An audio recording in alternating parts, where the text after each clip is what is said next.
Hello everyone, my name is Dan Hogger and I will be describing Euclid's Element book Proposition 10. Proposition 10 of Book 1 of Euclid's Elements of Geometry establishes the feasibility of bisecting a straight line segment. So Euclid assumes the existence of a geometric construction for bisecting a given angle. Such a geometric construction is set out in the discussion of Proposition 9, Book 1.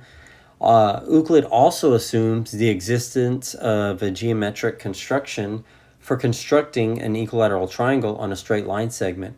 And you can find this geometric construction in the discussion of Prop 1, Book 1.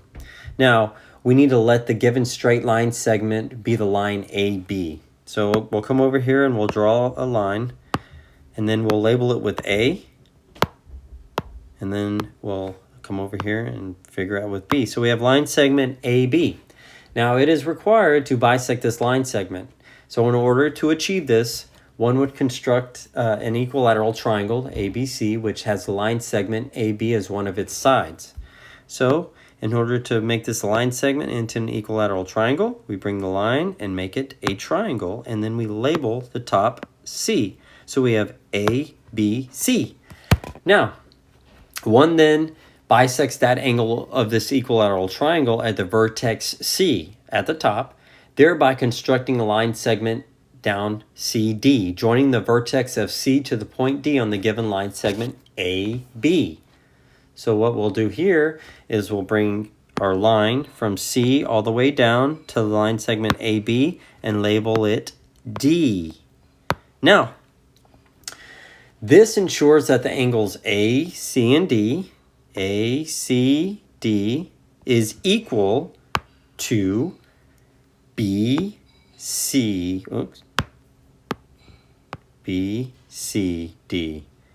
That then makes them equal. Now, we can now conclude that the straight line segments A to D, so A to D, are equal to D and B. And then that the line segment AB has consequently been bisected at point D.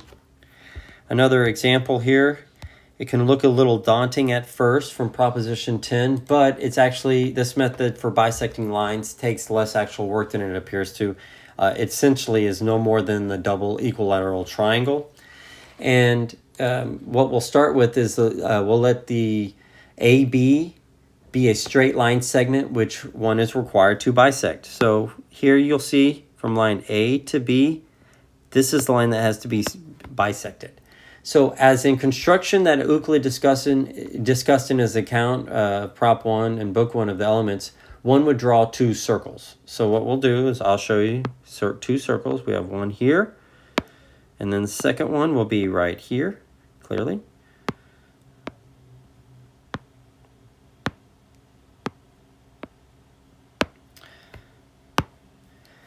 Now, a circle centered on point A and passing through point B, and subsequently a circle centered on point B and point A passes through point A. That was the line I drew earlier from point A to point B, right here. Now, these two circles intersect at points C and D that lie on the opposite sides of the straight line that passes through the points A and B. Okay? So we have line point C all the way down to point D. Now, accordingly, the line CD segment joining the points C and D will intersect the line segment A and B at a point E. This point E bisects the line segment AB. So as you see, A to B, and then C to D, intersect perfectly with E. Now, in order to justify this construction, you'd have to note that sides A to C, C to D, and A to D are equal to B to C, C to B, D, and D to B. And that ACD ACD is equal to BCD.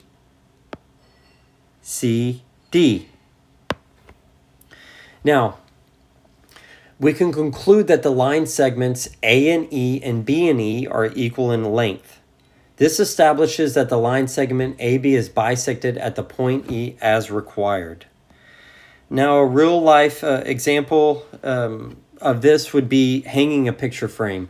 And if anybody has any experience hanging a picture frame, it can be maddening and joyful all at the same time. Joyful if you get it correct the first time. Now, for example, I'm going to use a 7-inch frame here. Each line equals an inch. And if we were to hang the hook directly on the third line, what's going to happen to the picture when you hang it? It's going to hang ever so slightly to the right because all of the weight is shifted on one side. Now, if I were to come over here and hang it on this 5th little line, which is the 5th inch, it's going to what? Hang to the left ever so slightly because, again, all the weight's on that side. Most of the weight is on the other side.